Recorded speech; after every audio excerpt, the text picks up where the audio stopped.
예, 감사합니다. 오늘 같이 나눌 말씀은 요한복음 16장 8절에서 10절 일어서셔서 딱 세 절이니까 이거는 전체를 같이 한번 읽어보겠습니다. 자, 시작. 그분께서 오셔서 죄에 대하여 의에 대하여 심판에 대하여 세상을 꾸짖으시리라. 죄에 대하여 함은 그들이 나를 믿지 아니하기 때문이요 의에 대하여 함은 내가 내 아버지께로 가므로 너희가 더 이상 나를 보지 못하기 때문이요.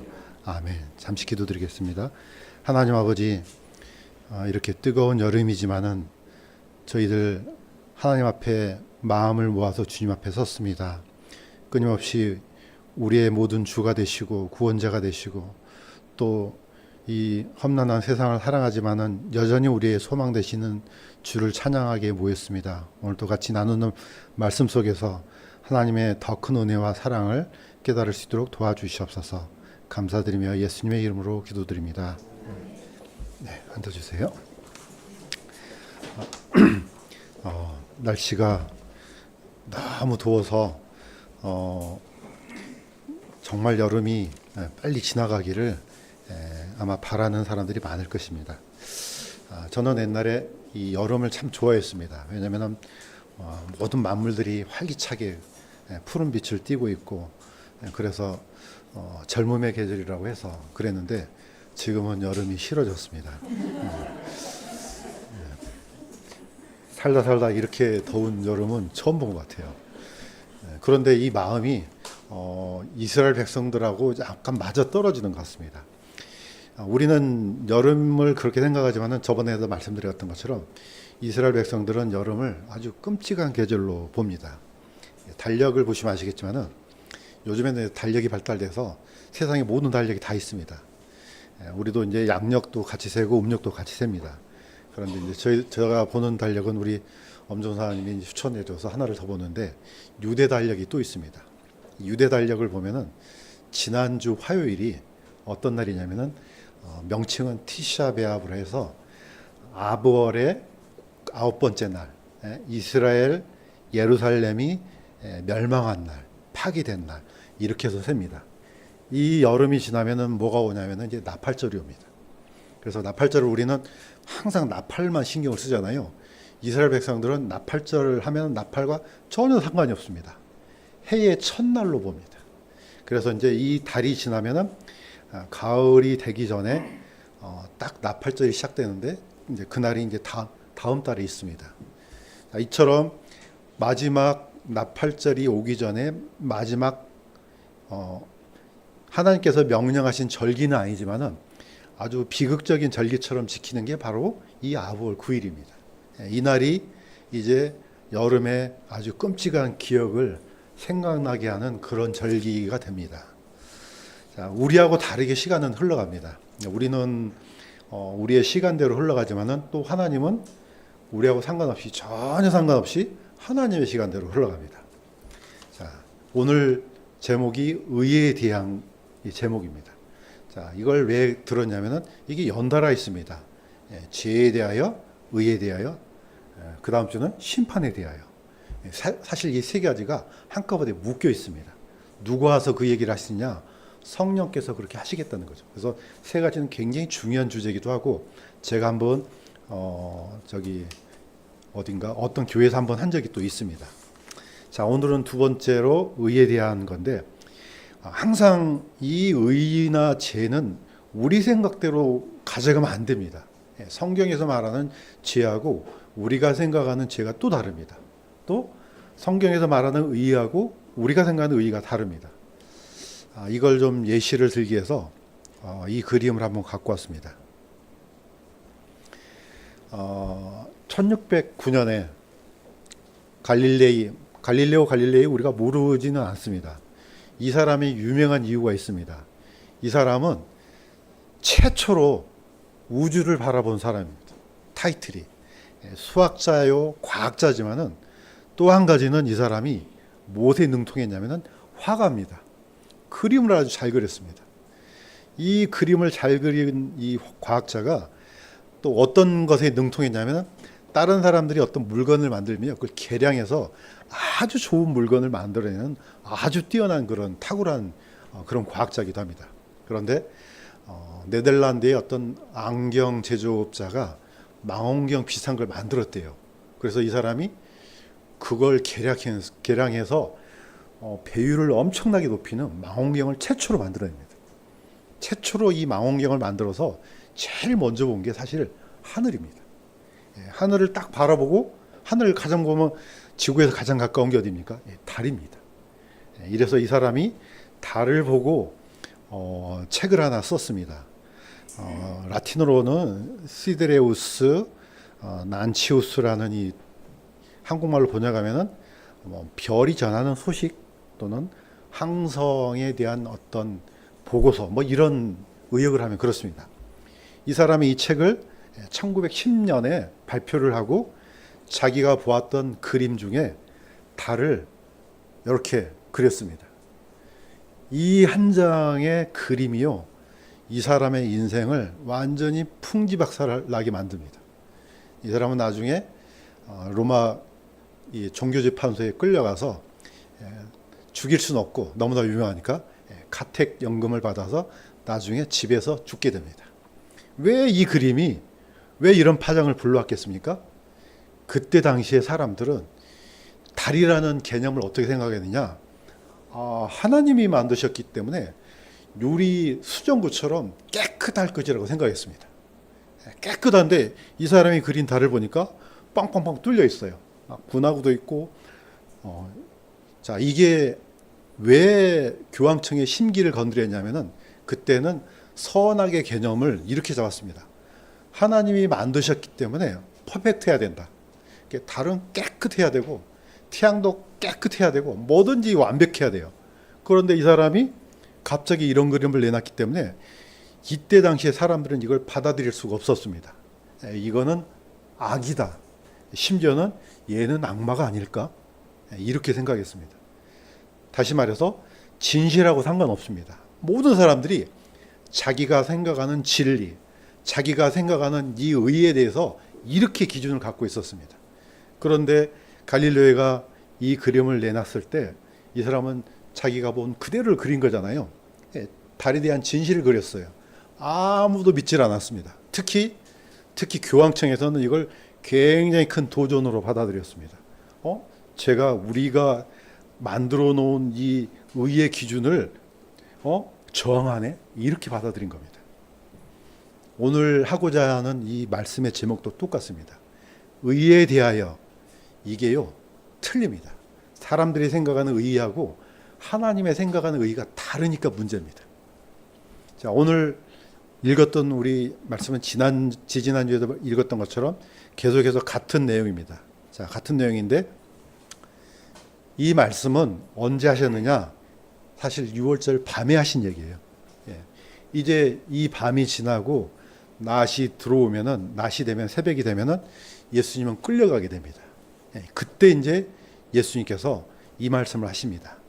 너희가 듣는 말은 내 것이 아니요 나를 보내신 아버지의 것이니라. 즉 예수님께서 하신 말씀은 하나님께서 주신 말씀을 다시 지금 그대로 얘기하게 하고 있다는 그런 뜻입니다. 자, 그런데 나중에 예수님께서 돌아가시고 다시 아버지께로 돌아가면 성령께서 오시는데, 그 성령이 오시면은 똑같은 얘기를 한다는 겁니다. 어떻게? 내가 아버지로부터 너에게 보낼 위로자 곧 진리의 영께서 나에 대해서 증언하실 것이요. 예수님은 미리 얘기하셨어요. 자, 현재 이스라엘은요, 아버지 하나님 외에는 아무도 안 믿습니다. 당연히 메시아 안 믿습니다.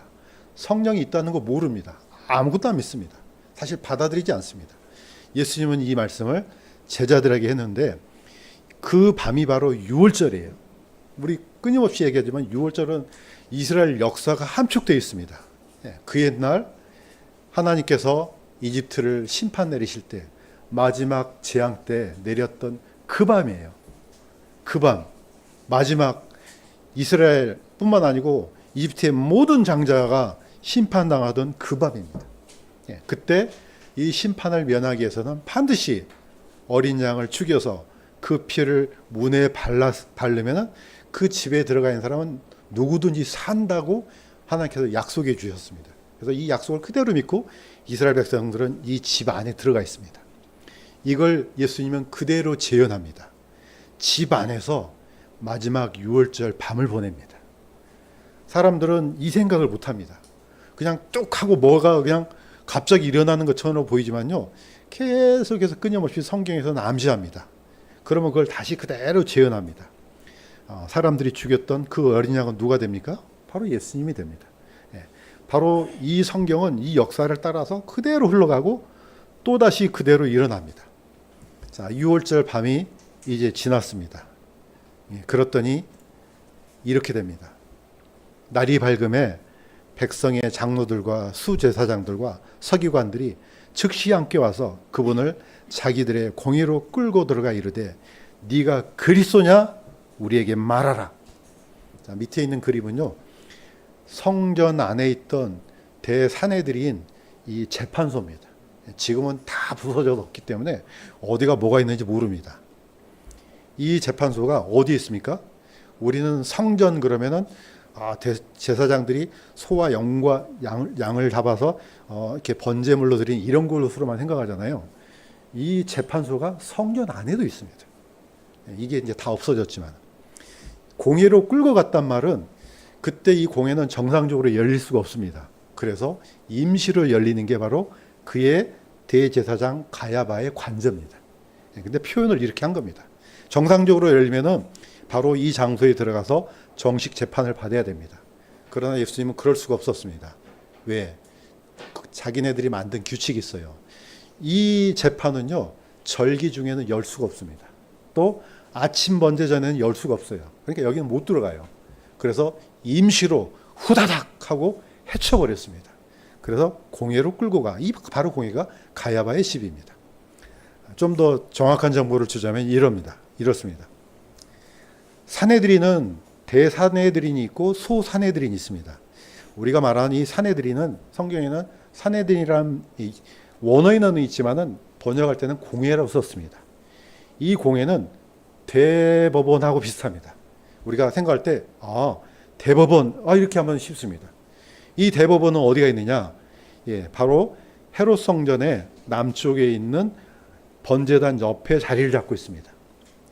여기서 모든 제사법 또는 도덕법, 절기에 관한 법, 희생 제물에 관한 법, 여기서 모든 게 다 관장이 됩니다. 그러니까 엄청난 파워를 갖고 있는 데죠. 이 대사내들이 바로 성전 기퉁에 있었고 여기서 어떻게 보면 어떻게 보면 이스라엘 전체 예배를 관할한다고 볼 수가 있습니다. 자, 이 내부를 좀 확대해 보면 이렇습니다. 한번 제가 보여드렸지만 사내들이는 총 멤버가 71명입니다. 왜 71명이냐? 70명의 장로 플러스 모세. 그래서 대제사장을 중심으로 70명의 이 사내들인 멤버가 이렇게 구성되어 있습니다. 보시는 것처럼 35명 왼쪽, 35명 오른쪽, 서기가 두 사람 있고요. 밑에 이제 랍비의 어떻게 보면 문화생들 또는 이런 오늘날로 말하면 신학생 비슷하겠죠. 이분들이 이제 앉아서 이 재판을 지켜봅니다. 제가 이렇게 드리는 말씀은 세상에서 가장 공정한 재판소는 사내들입니다. 왜 그렇습니까? 하나님의 기준으로 재판을 하기 때문에 그렇습니다. 다른 모든 재판소는 하나님이 빠져 있습니다. 누가 오늘 이 나라 어느 세상에 하나님을 중심으로 재판하는 데가 있습니까? 그렇지만 사내들이는 그렇게 했습니다. 그래서 이 사람들은 규칙도 아주 엄격했습니다. 오늘 드리는 이 과정은요, 사실은 재판에 관한 거예요. 예수님께서 그날 6월절 밤에 이 말씀을 하시고 이제 새벽부터 잡혀가지고 무슨 일을 합니까? 재판에 관한 얘기예요. 그런데 아주 끔찍한 재판이에요. 하루 동안 그 6월절 하루 동안에 일어난 일들이 사실은요, 다 예수님이 어떤 재판을 받았는지 그 얘기를 하는 겁니다. 죄에 대해서, 의에 대해서, 심판에 대해서 이것도 다 재판에 대한 얘기예요. 저는 약간 좀 후회가 됐습니다. 내가 좀 성경을 좀 일찍 알았더라면은 좀 법대를 좀 갔을 텐데, 그랬으면 이게 너무 쉽게 이해될 텐데, 개념을 잡기가 너무 좋습니다. 그래서 혹시라도 지금이라도 혹시 자녀 중에 뭔가 좀 망설이는 사람이 있으면은 이걸 좀 보냈으면 좋겠어요. 너무 이해가 쉽습니다. 자, 보겠습니다. 사내들인의 규칙과 구성 다시 한번 얘기합니다. 의장 1명, 부의장 1명, 제사장 23명, 장로 23명, 서기관 23명에서 총 71명입니다. 자, 의장은 누굽니까? 대제사장이에요.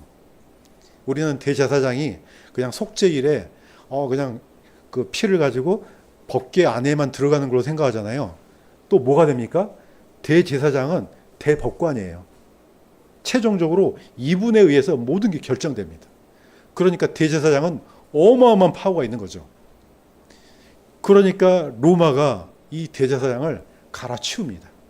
정상적으로 말하면은 오직 레이지파 아론의 자손들만 대제사장이 되죠. 그런데 이게 로마가 이제는 이걸 좌우하다 보니까 자기네들 입맛에 맞는 사람을 갈아치우기도 합니다. 그때는 이미 무너진 상태죠. 자, 이 대제사장이 의장이 된 다음에 이 회의를 엽니다. 자, 그래서 더 많은 규칙이 있지만은 7가지만 제가 말씀드립니다. 아까도 말씀드렸던 것처럼 이 사내들이는 재판 절기 중에는 열릴 수 없습니다. 그때는 6월절이기 때문에 열면 안 되는 겁니다. 그런데 열렸습니다. 그 다음에 재판은 아침 번제 전에 열릴 수 없습니다. 누가 캄캄한 밤에 재판을 합니까? 이거 상식적으로도 말이 안 되죠. 뚜렷하게 보고 누가 무슨 얘기를 하는지 보고 이렇게 해야 될 거 아니에요. 그러니까 이건 안 되는 겁니다. 증인은 반드시 2사람 이상이어야 되죠. 증인이 2사람 이상이 아니면 각하됩니다. 우리 법률 용어로 각하는 뭡니까? 이거는 아예 구성이 안 돼요. 요건 자체가 안 되는 겁니다. 자, 그런데 재판을 열었어요. 2사람 증인이 불일치해요. 그럼 이걸 기각, 이유 없다 이렇게 판단합니다. 그 다음에 이 70명의 이 공의원들은요, 자기가 판결한 이유를 다 설명해야 됩니다. 나는 이 사람 때문에, 이 이유 때문에 얘는 사형이야. 아니면 이 이유 때문에 이거는 사형이 아니야. 이런 식으로 다 설명해야 돼요.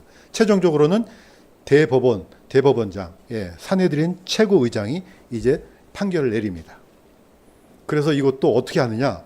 나이가 어린 순서부터 해야 돼요. 혹시라도 나이 많은 사람이 먼저 하고 눈치가 보여서 따라할 수는 없잖아요. 먼저 어린 사람부터 이게 규칙이 되어 있습니다. 그 다음에 최종 판결이 사형이다 그러면요, 하루 이후에 다시 소집돼야 돼요. 혹시 우리가 잘못 생각한 거 아니야? 좀 곰곰이 좀 생각해봐. 하루 지나서 이게 규칙이에요. 그 다음에 놀라운 게 있습니다.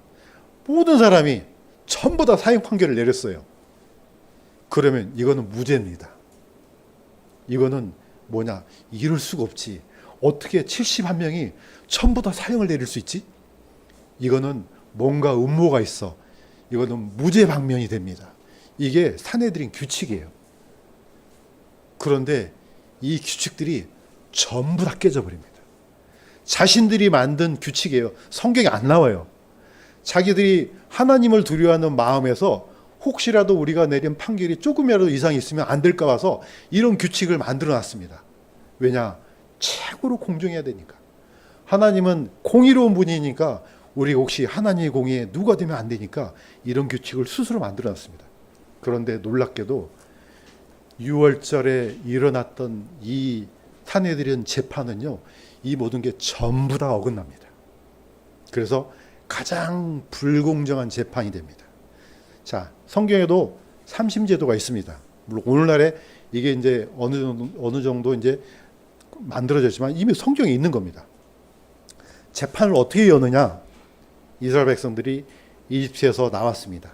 자, 나왔는데 나중에 이드로가 나중에 합류하잖아요. 아침부터 저녁까지 앉아갖고 모세 혼자서 재판을 하고 있어요. 그러니까 이드로가 이 자네 이러다가 하루 종일 재판만 하다가 인생 다 볼장 보겠네. 이렇게 하지 말고 이렇게 하면 어떡해? 자, 쉬운 것들, 간단한 것들은 밑에 있는 사람들한테 맡기고 아주 중요한 것은 자네가 하고, 이걸 그대로 이 시스템이 받아들여집니다. 출애굽기 18장에 나옵니다.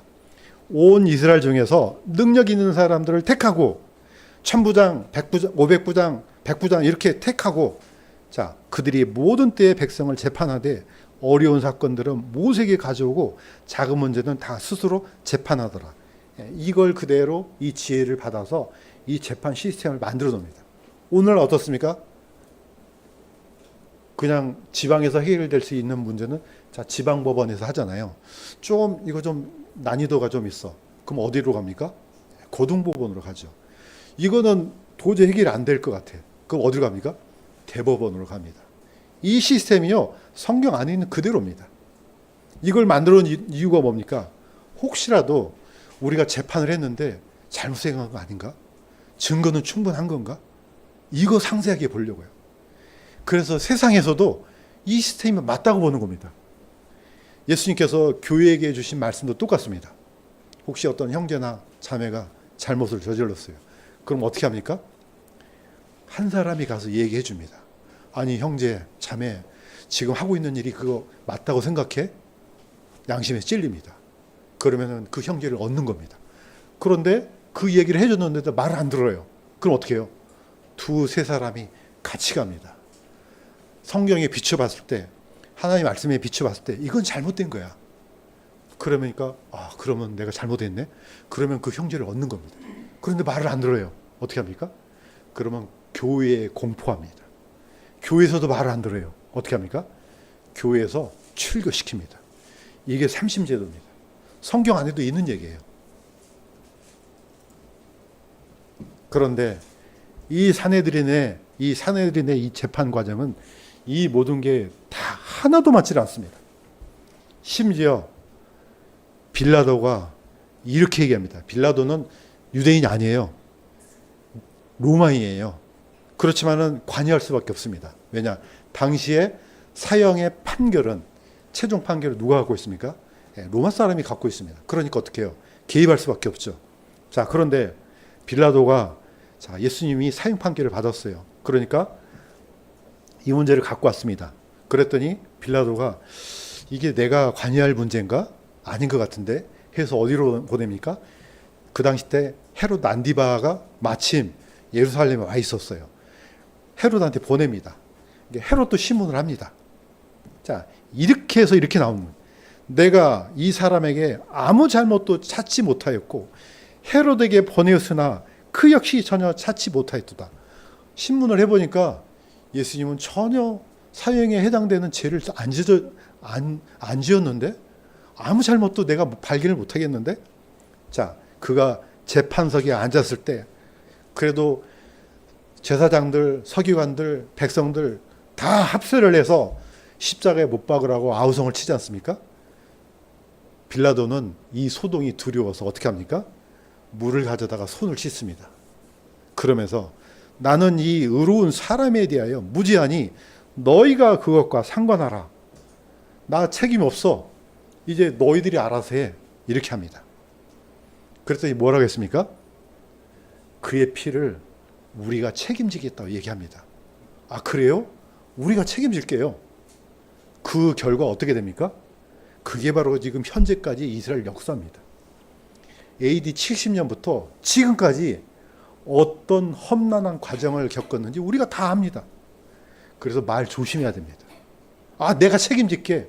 이거 잘못 얘기하면 큰일 납니다. 책임지지도 못하잖아요. 그냥 그 순간 자기의 목적을 달성하기 위해서 막 내뱉어요. 그러다가 이런 꼴을 당하게 됩니다. 자, 산헤드린에서는 어떤 결정을 내렸습니까? 이렇게 결정 내렸습니다. 그들이 다 그분을 죽을 죄를 지은 자로 정죄하고 침을 뱉기 시작하고 주먹으로 그분을 치며 이거는 대법원에서 일어날 수 없는 일이에요. 이건 난장판이에요. 만약에 자기네들이 판단했을 때 이게 아닌 것 같아. 그럼 어떻게 합니까? 보통 법원에서 대법원에서 이 재판을 하급 법원으로 다시 보내요. 이거 다시 조사해야 이렇게 하잖아요. 이거는 이렇지 않고 아예 거기서 그냥 판결을 내려버려요. 이거 죽을 죄야. 이건 죽여야 돼. 이렇게 해서 통과가 된 거예요. 이게 중요합니다. 하나님의 법. 비록 사내들이니 이런 법을 내렸다 할지라도 그 위에 누가 있습니까? 하나님이 계십니다. 그래서 우리가 지난번에 얘기했던 것처럼 내가 죄인이야 서로 막 앉아갖고 그래 너도 죄인이고 나도 죄인이야 아무 소용없습니다. 막 동네에서 앉아갖고 이 사람아 너 죄인이야 그래 나 죄인이야 아무 소용없습니다. 누구 앞에서요? 하나님 앞에서. 반드시 하나님 앞에서, 다시 말해서 양심에 걸리는 이 죄를 하나님 앞에서 고백해야 됩니다. 목사님, 저분이 훌륭한 목사님이니까 목사님 내가 죄를 지었어요. 소용없습니다. 신부님 내가 죄를 지었어요. 아무 소용없어요. 교황님 내가 죄인이에요. 아무 소용없습니다. 누구 앞에서요? 하나님 앞에서. 레위기 18장 3절에서 4절 같이 한번 읽어보겠습니다. 시작. 너희는 전에 너희가 거하는 이집트 땅의 행위들을 따라 행하지 말며 가나안 땅의 행위들을 따라 행하지 말고 너희는 내 판단의 법도를 행하고 내 규례를 지켜 그 안에서 걸으라. 나는 주 너희의 하나님이니라. 이집트의 법 아니야. 가나안의 법 아니야. 대한민국의 법 아니야. 미국의 법 아닙니다. 누구의 법? 하나님의 법 앞에서. 그래서 우리의 기준을 다 버려야 됩니다. 베드로가 하나님께서 보여주셨습니다. 보자기를 내려서 거기에는 각종 먹지 말아야 될 짐승들이 다 있어요. 하나님께서 다 하늘에서 다 잡아먹으라 그랬습니다. 베드로가 뭐라고 했습니까? 나는 지금까지 속되고 부정한 것을 먹은 적이 없나이다. 하나님께서 이렇게 얘기하셨습니다. 하나님께서 깨끗하게 하신 것을 네가 속되다고 하지 말라. 네가 더럽다고 하지 말라. 하나님은 이미 깨끗하게 하셨다. 판단 기준이 다른 거라는 거죠. 너는 더럽게 보느냐? 나는 깨끗하게 봐. 누구의 법을 따라야 됩니까? 하나님의 법을 따라야 됩니다. 하나님이 내리신 선포가 그래서 중요한 겁니다. 자, 오늘 이제 본론으로 접근하겠습니다. 하나님의 의 굉장히 중요합니다. 우리의 의 아닙니다. 하나님의 의입니다. 예수님은 이렇게 얘기하셨습니다. 너희 의가 서기관과 바리새인들의 의를 능가하지 않으면 너희가 결코 하늘의 왕국에 들어가지 못하리라. 자, 하나님의 의가 있고 바리새인들의 의가 있습니다. 자신들이 볼 때는 이게 의로운 거예요. 자신들이 봤을 때는 바리새인들의 의를 중심으로 봤을 때는 예수님은 사형에 해당되는 거예요. 그러나 하나님의 의에 봤을 때 예수님은 전혀 그렇지 않습니다. 하나님 그분 자체예요. 누가 감히 이분을 사형 판결을 내릴 수 있겠습니까? 자, 로마서에는 사도 바울은 그래서 이렇게 해야 합니다. 왜 유대인들이 하나님으로부터 버림받았는지 그 이유를 이렇게 설명합니다. 이거 같이 한번 읽어보겠습니다. 시작. 그들이 하나님의 의를 알지 못하여 자기 자신의 의를 세우려고 다니면서 하나님의 의에 복종하지 아니하였느니라. 하나님의 의가 있는데 자기 의를 안 무너뜨려요. 이거 심각합니다. 절대로 이거는 하나님께서 인정하실 수 없습니다. 위에 오른쪽 그림은 대제사장입니다. 왼쪽 그림은 법궤입니다. 대제사장이 법궤 앞으로 갑니다. 이 사람 살겠습니까? 죽겠습니까? 이 대제사장은 죽습니다. 왜냐? 자기를 가리는 유황의 연기가 없습니다. 반드시 법궤 앞에 갈 때는요, 유황을 피워서 그 연기로 자신을 가려야 됩니다. 그 다음에 뭐예요?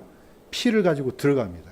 그래서 유황으로 자신을 가리고 그 다음에 피를 이 법궤에 쏟아 부었을 때 그제서야 이 사람은 안전해질 수가 있습니다. 이게 하나님의 의입니다. 다시 말해서 어느 누구도 하나님의 의 앞에 설 수가 없습니다. 그래서 이 히브리어의 중요한 단어가 ጼ데크라는 단어는요, 멜기세덱 할 때 세덱 했죠. 이 세덱이 의라는 단어이죠. 이게 하나님 앞에 똑바로 서다는 뜻이에요.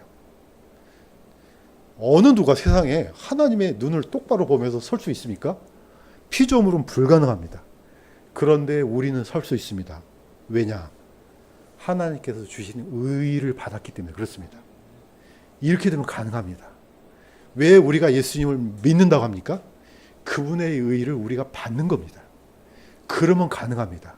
그러면은 예수님 안에서 우리가 하나님 앞에 똑바로 설 수가 있습니다. 이것을 의인, 우리는 의인도 우리가 생각하는 의인이 있고 하나님이 생각하는 의인이 달라요. 보통 네가 의인이야? 내 손에 장을 지져. 네가 어디를 와서 의인이야? 안 됩니다. 사람들이 할 때는 서로 정죄를 합니다. 네가 어디를 와서 의인이야? 그러나 예수님 안에 있으면 의인입니다. 이게 바로 의인의 신분을 받기 때문에 그렇습니다. 우리는 우리 양심이 우리 자신을 정죄합니다. 아무리 봐도 의인이 아니야.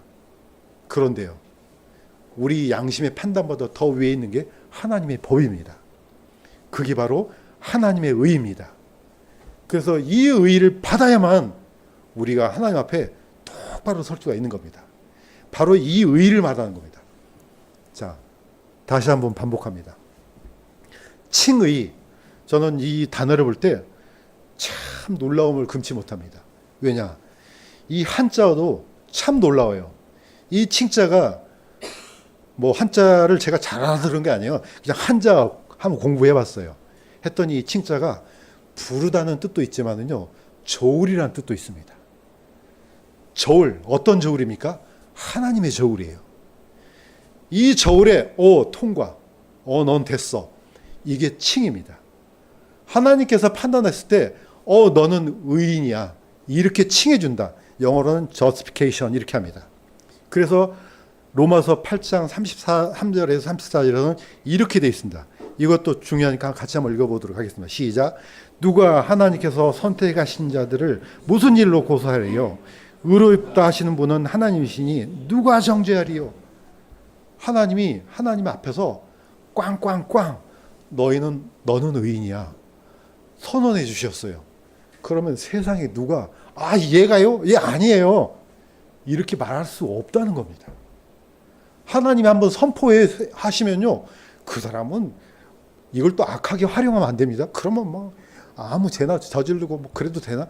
이렇게 비꼬면 안 됩니다. 그럴 수는 없습니다. 예. 자, 포인트를 이렇게 맞추면 됩니다. 하나님이 너는 의인이야. 자, 이 과정 중에 하나가 뭐입니까? 죄인이란 선포를 먼저 받아야 돼요. 하나님 앞에서 내 자신을 들여다보니 정말로 내 죄인이 맞습니다. 예. 이렇게 인정한 사람만 이 선포를 받을 수가 있습니다. 이건 과정이에요. 굉장히 중요한 과정입니다. 그래서 회개가 먼저 나와야 되는 겁니다. 막 지나가는 사람 붙들고 예수님 믿어 천국 가. 알았어요. 믿을게요. 됩니까? 안 돼요. 왜? 정죄가 안 일어났는데 어떻게 됩니까? 반드시 하나님 앞에서 정죄가 일어나야 됩니다. 너는 죄인이라는 이 선포를 먼저 받아들여야지 이걸 받아들일 수가 있는 겁니다. 그래서 칭의는 하나님께서 때려주는 겁니다. 이 칭의를 받는 순간 누가 증명해 줍니까? 성령께서 증명해 주는 겁니다. 이게 중요합니다. 성령께서 이 사람은 하나님께서 선포하신 의인이야. 그러니까 어떻게 합니까? 도장을 찍어주는 거. 그래서 우리는 이걸 성령의 인침 이렇게 합니다.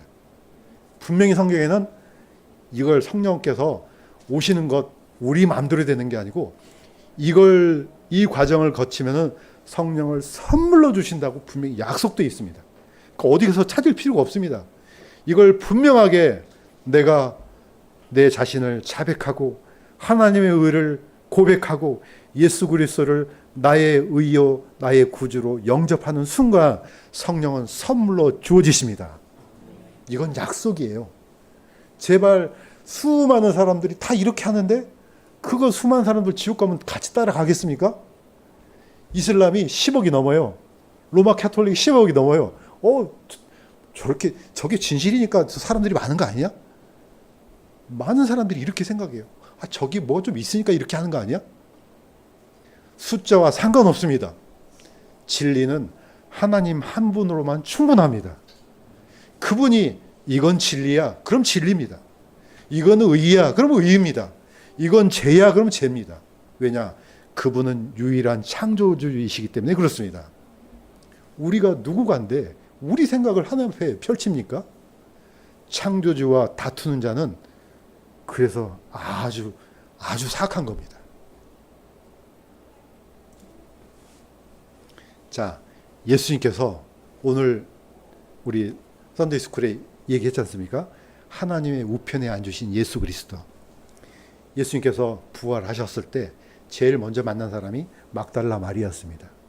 막달라 마리아가 너무 반가워서 예수님을 붙들려고 그랬습니다. 예수님께서 이렇게 얘기하셨습니다.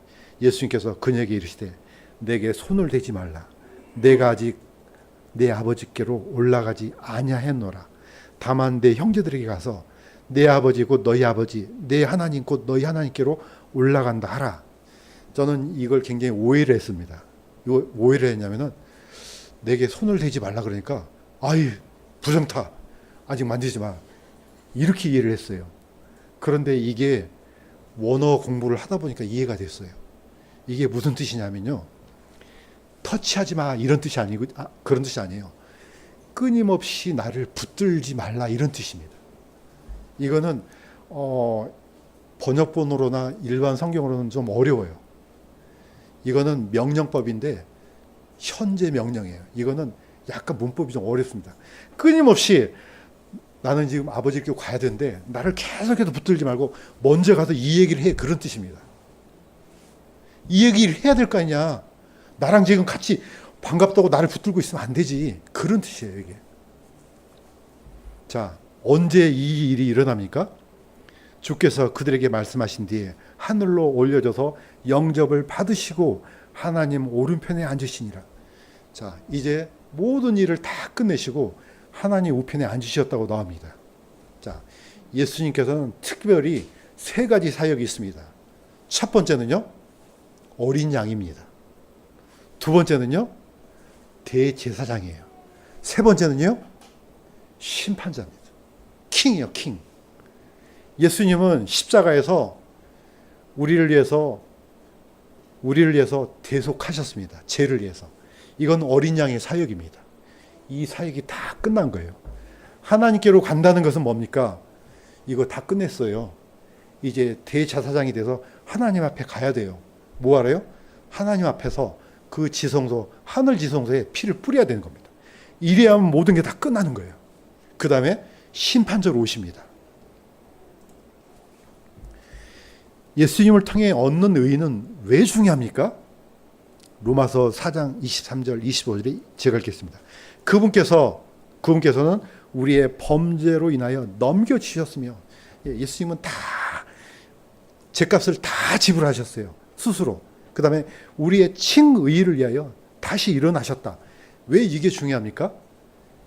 이제 우리가 의롭다는 것을 증명을 하는데 어떻게 증명합니까? 이제 대제사장이 되셔서 하나님께로 가야 되는 겁니다. 이걸 이해를 해야 돼요.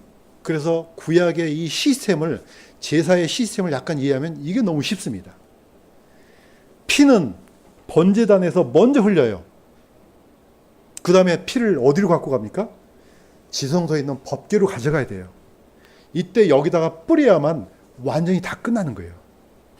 예수님께서는 골고다에서 모든 피를 다 쏟으셨어요. 그 피가 땅에 땅에 쏟아지셨어요. 일종의 어떻게 보면 거기가 번제단이에요. 땅으로 쏟아지잖아요. 땅이 증명하죠. 성경에는 예수님이 어떻게 뭘 갖고 가셨는지 이건 안 나와요. 그러나 그 피가 뿌려졌다고 분명히 나옵니다. 이거는 하늘 지성소에 뿌려야만 그게 다 끝나는 겁니다.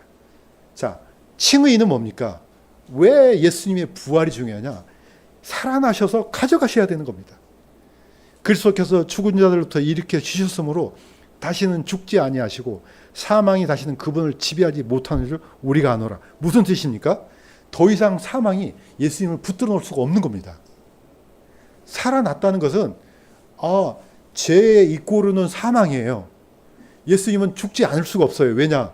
한번 돌아가셔야지 우리 죄가 대속이 되기 때문에. 돌아가셨습니다. 그걸로 끝이 나면 뭘로 증명합니까? 아무것도 증명이 안 됩니다.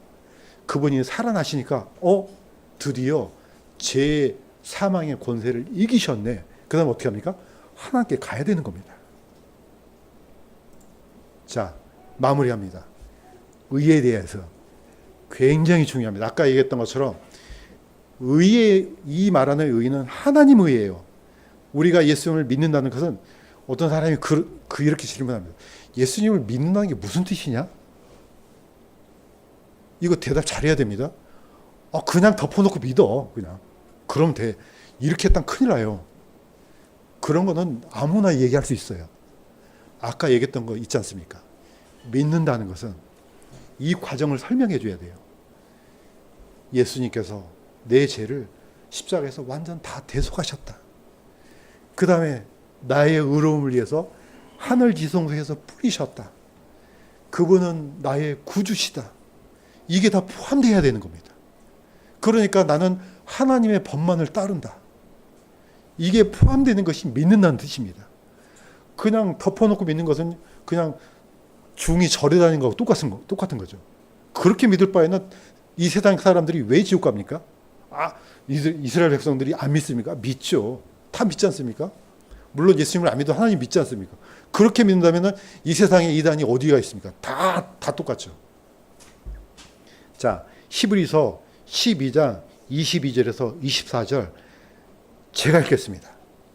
너희는 시온산과 살아계신 하나님의 도시 곧 하늘에 있는 예루살렘과 무수한 천사들의 무리와 총회와 하늘에 기록된 처음 난 자들의 교회와 모든 것의 심판자 되시는 하나님과 완전하게 된 의인들의 영들과 새 언약의 중재자이신 예수님과 아벨의 피보다 더 나은 것들을 말하는 피, 곧 뿌리는 피에 이르렀느니라.